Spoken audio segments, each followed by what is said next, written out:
জীবনে দুঃখ না থাকলে যেমন সুখের অনুভূতিগুলো বুঝতে পারতাম না, ঠিক তেমনি জীবনে কান্না না থাকলেও হয়তো হাসির আনন্দগুলো অনুভব হতো না।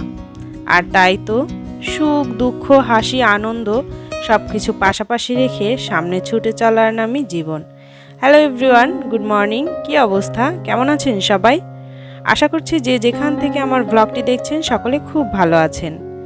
আমি মিতা, বাংলাদেশের একটি ছোট্ট নগরী আর আমার একান্ত প্রিয় আমার প্রাণের শহর বরিশাল থেকে নতুন আরও একটি দিনের সাথে শুরু করছি আজকের ব্লগটি। আর পুরো ব্লগটি জুড়ে থাকার অনুরোধ জানাচ্ছি। আই হোপ আপনাদের ভালো লাগবে। কারণ রাতে কিন্তু অনেক ঝড় হয়েছে আর আমার জানালাটা একটুখানি খোলা ছিল, আর তাতেই পুরো রান্নাঘর কিন্তু ধুলো বালিতে একদম ভরে গিয়েছে। এর জন্য রাতে পরিষ্কার করে রাখার পরও কিন্তু সকালে উঠে আবার পরিষ্কার করা লাগলো নাস্তা বানানোর আগে। আর সকালটা আসলে কিচেন থেকেই শুরু হয়। আর আমার মনে হয় কিচেনটা গৃহিণীদের এমন একটি জায়গা যেখানে কেউ যদি মনে করে যে আমি সারা দিন কিচেনে আজকে কাজ করব, তাহলে কিন্তু সারা দিনই কিচেনে কাজ করে পার করে দিতে পারবে। আর সারাদিন কাজ করার তারপরও যেন কিচেনের কাজগুলো শেষ হতেই চায় না। দেখা যায় সারাদিন কাজ করার পরও দেখা যাবে কিচেনে এখনও ইচ্ছে করলে অনেক কাজ করা যায়। তো এটাই, কিচেন যার যত ছোট হোক বা বড় হোক, তারপরও কিচেনের কাজে কিন্তু শেষ নেই। তো এখানে কিন্তু আমি সকালের নাস্তা বানিয়ে নিচ্ছিলাম।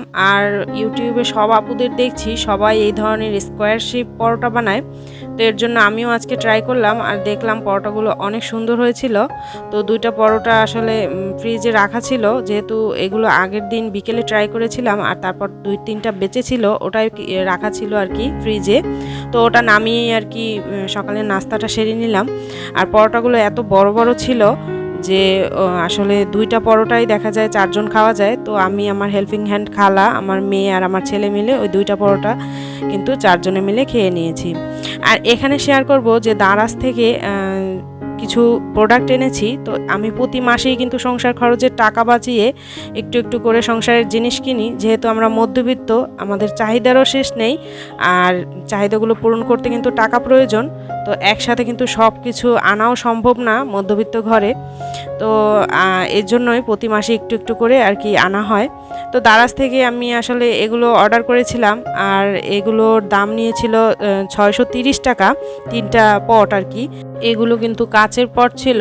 এ ধরনের কাচের পট মশলা রাখার জন্য আর কি অনেক দিন যাবত আমার শখ ছিল। তো ভাবলাম একটু একটু করে শখগুলো পূরণ করি। তো এর জন্য আর কি এই পটগুলো এনেছিলাম। আর গতকালকে রান্না করার সময় ভিডিও শ্যুট করতে গিয়ে আমার একটা পট ভেঙে গিয়েছিল, মানে মরিচের গুঁড়ি রাখার পট। তো চিন্তা করলাম আজকে পটটা রিফিল করেও নেব, আর আজকে এই পটটা খুলেও নেব। এই প্রোডাক্টটা কিন্তু আরও কিছুদিন আগে এসেছিল, আমি কিন্তু আপনাদের সাথে শেয়ার করার জন্য একটা পট খুলে মাত্র দেখেছি, বাকিগুলো রাখা ছিল। তো ভাবলাম ভিডিও করি আর আজকে খুলেও পটটা রিফিল করে নেই। তো এর জন্যই আর কি এই পটগুলো কিনেছি। তো 630 টাকা হিসেবে, দাম হিসেবে আর কি আমার কাছে পটটা ভালোই লেগেছে। আর দারাজে অনেক খারাপ অভিজ্ঞতা থাকার পরও মাঝে মাঝে কিন্তু ভালো প্রোডাক্ট এসে যায়। তো আমি সেলার ভাইকে বারবার বলেছিলাম যে আপনি আসলে আমাকে খুব সুন্দরভাবে চেক করে দিবেন যেন পটগুলো একটু ভাঙাচোরা না থাকে। তো সেলার ভাই কিন্তু তার কথা রেখেছে আর খুব সুন্দরভাবে পটগুলোকে প্যাক করেও দিয়েছিল। আর উপরে এরকম কাচের জার লেখাও ছিল, সাবধানে খুলবেন কাচের জার। তো এর জন্য আর কি পটগুলো হয়তো আস্ত অবস্থায় আমার কাছ পর্যন্ত এসেছে। তো যাই হোক, আমি এখানে অর্গানাইজার থেকে আর কি বিভিন্ন গুঁড়ো মশলা আর বিভিন্ন জিনিস বের করে নিচ্ছিলাম আর কি পটগুলো রিফিল করার জন্য। তো এখানে এগুলো বের করতে করতে চিন্তা করছিলাম যে এগুলো যখন রিফিলই করব তো সুন্দরভাবে কিচেনটাও পরিষ্কার করে নিই, যেহেতু আমার কিচেনটা খুবই ছোট। আর যেহেতু মানে জানালা আটকে তারপর রান্না করা লাগে, এর জন্য কিন্তু খুব বেশি তেল চিটচিটে হয়। তো আমার পাশে যে আমি একটা ছোট মশলা রাখার জন্য র্যাক এনেছিলাম, ওটা কিন্তু মাত্র কয়েকদিনই খুব বেশি তেল চিটচিটে হয়ে গিয়েছে। আর এই র্যাকটা যেহেতু সাদা রঙের, তেল চিটচিটে হলে কিন্তু একদম চোখে লাগে। যার জন্য ভাবলাম র্যাকটা মানে পরিষ্কার করি আর আপনাদের সাথে শেয়ারও করি। তো এখানে কিন্তু আমি আমার চিনির পটে চিনি, তারপর বিভিন্ন পটে আর কি মানে বিভিন্ন জিনিস শেষ হয়ে গিয়েছিল। আর রান্না করার সময় যখন দেখি যে এই জিনিসগুলো শেষ হয়ে গিয়েছে তখন যে মেজাজটা এত খারাপ লাগে। তো আমার মতো মনে হয় অনেক গৃহিণী আপুদেরই এই ধরনের অভিজ্ঞতা হয় যে রান্না করার সময় এটা শেষ ওটা শেষ, দেখা যায় বারবার রিফিল করার পরও কিন্তু দেখা যায় রান্না করার মাঝখানে হয়তো দেখা যায় এটা শেষ ওটা শেষ। তো এর জন্য আমি কিন্তু চেষ্টা করি যে যখনই একটু সময় পাই পটগুলো রিফিল করে রাখি।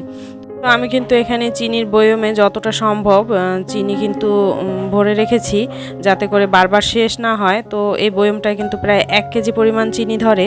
আর এখানে কিন্তু হলুদের গুঁড়োর যে পটটা সেই পটটা চেঞ্জ করে নতুন পটে রেখে দিলাম, কারণ হলুদের গুঁড়ো আর মরিচের গুঁড়োর পট দুটো আসলে একসাথে কিনেছিলাম আমি। তো মরিচের গুঁড়োর পটটা গতকালকে ভেঙে গেল, আগে বললাম আপনাদের। তো এর জন্য আর কি হলুদের গুঁড়োর পটটা চেঞ্জ করে নিলাম। হলুদের গুঁড়ো মরিচের গুঁড়ো এই পটগুলো আসলে এক ধরনের বা এক টাইপের দেখতে হলে দেখতে বেশ ভালো লাগে, এর জন্যই আর কি।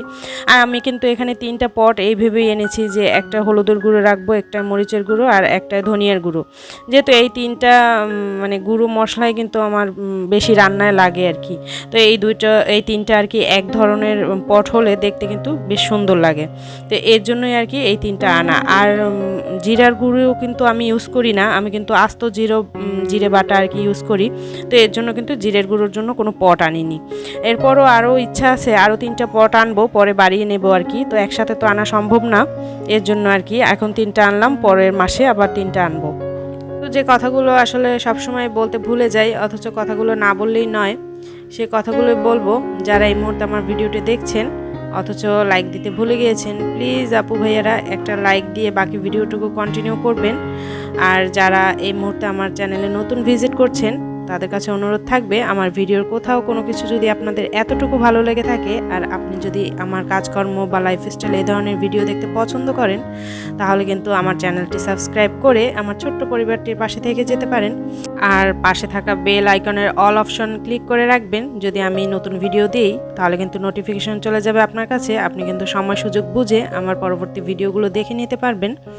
এছাড়াও আপনারা কিন্তু অনেকেই নতুন নতুন দিদিভাইরা, বেশি দিদিভাইরা আমাকে অনেক সুন্দর সুন্দর কমেন্ট করছেন। তো আমি কিন্তু ইউটিউব স্টুডিওতে ঢুকে যতবার না আসলে ভিডিওর ভিউ চেক করি তার থেকেও বেশি চেক করি নতুন কি কমেন্ট আসলো। তো অনেকেই কিন্তু অনেক সুন্দর সুন্দর কমেন্ট করছেন, আর এই কমেন্টগুলো দেখলে কিন্তু আমার কাজের উৎসাহ অনেকটা বেড়ে যায় আর মনটা একদম ভরে যায়, মনে হয় কাজগুলো সার্থক হয়েছে। তো এর জন্য অনুরোধ থাকবে আমার ভিডিওর কোথাও কোনো কিছু একটু ভালো লেগে থাকলে সেই অংশটি কিন্তু আমাকে জানাতে পারেন কমেন্ট সেকশনে, এতে কিন্তু কাজের উৎসাহ আসলে অনেকটা বেড়ে যায়। তো আমি কিন্তু এই পটগুলো সব রিফিল করে নিয়েছি, আর এখন বাকি যেটুকু ছিল প্যাকেটে ওগুলো কিন্তু আসলে অর্গানাইজারে ভরে রাখবো। তো আমি কিন্তু এইভাবেই আসলে রান্নাঘরের কাজগুলো করে থাকি। তো আমি কিন্তু সবসময় চেষ্টা করি যে আপনাদের কাছে শেয়ার করার যে কিভাবে আসলে অল্প টাকায় সংসার চালানো যায়, তারপর কিভাবে মধ্যবিত্ত সংসারে আমরা টাকা বাঁচিয়ে নিজেদের শখগুলো পূরণ করতে পারি। তো আমি এই ধরনের ভিডিওগুলো শেয়ার করার মাধ্যমে যদি আপনাদের এতটুকু উপকার হয় সেখানেই আমার সার্থকতা। তো আমি কিন্তু কথা বলতে বলতে কাজ অনেকটা এগিয়ে নিয়েছি। আর আমার রান্নাঘরটা কিন্তু খুব ছোট, আসলে রান্নাঘরে কিন্তু আপনি চাইলেই গুছিয়েও কাজ করতে পারেন, আবার এলোমেলোভাবেও কাজ করতে পারেন। তবে কি গুছিয়ে কাজ করলে একটাই সুবিধা, যেহেতু আমরা বেশিরভাগ সময়টাই রান্নাঘরে কাটাই, তো গুছিয়ে কাজ করলে হয় কি রান্নাঘরে কিন্তু মনটা আসলে স্থির থাকে, দেখা যায় রান্নাঘর থেকে কাজ করেও শান্তি পাওয়া যায় আর কাজ করে আরামও পাওয়া যায়। এছাড়াও কিন্তু আপনি চাইলেই এলোমেলোভাবেও রান্নাঘরে কাজ করতে পারেন, তবে সেক্ষেত্রে কিন্তু মানে রান্নাঘরে আসলে আপনার মনে হবে যে কখন রান্নাঘর থেকে বের হব। তো এই জিনিসটা যাতে ফিল না হয় সেজন্যই আমি চেষ্টা করি রান্নাঘরটাকে একটু গুছিয়ে গাছিয়ে তারপর কাজ করার, এতে করে কিন্তু রান্নাঘরে আসলেও একটা শান্তি পাওয়া যায় আর কাজ করেও কিন্তু আরাম পাওয়া যায়। আর এছাড়াও বর্তমান যে ইউটিউবের যুগে আমাদের চাহিদার তো কোনো শেষ নেই। ইউটিউবে যখন অন্যের বা বড় বড় ইউটিউবার আপুদের সুন্দর সুন্দর অর্গানাইজিং সিস্টেম বা সুন্দর রান্নাঘর দেখি, তখন কিন্তু আমার মতো হয়তো বা আপনাদেরও ইচ্ছে হবে যে রান্নাঘর ছোট হোক বা বড় হোক সেটাকে সুন্দর করে সাজিয়ে রাখি। তো আমার রান্নাঘরটা যেহেতু খুবই ছোট, এছাড়াও আমার অত মানে অনেক টাকা খরচ করে কিছু করারও অবস্থা নেই। তো এর জন্য এই ছোট রান্নাঘরের মধ্যেই যতটুকু সম্ভব আর কি সাধ্যের মধ্যে ততটুকুই চেষ্টা করেছি। যেহেতু রান্নাঘরটা ছোট, নিচের দিকটা ক্লিন রাখার জন্য উপরে এই র্যাকটা হ্যাং করে রেখেছি, আর তারপর কিন্তু এই ধরনের পট দিয়ে সুন্দরভাবে এটাকে সাজিয়ে নিয়েছি। আর এই পাশে কিন্তু তাক করা আছে, এখানে কিন্তু পটগুলোর চাপ কমার নামানোর জন্যই আর কি এখানে একটা রাখা। তো এরপর কিন্তু আমি রান্নাঘরটা সুন্দরভাবে ক্লিন করে রান্না করতে চলে যাব এবং সংসারের বাকি কাজ করব। আজকের ভিডিওটি এখানেই শেষ করছি। দেখা হচ্ছে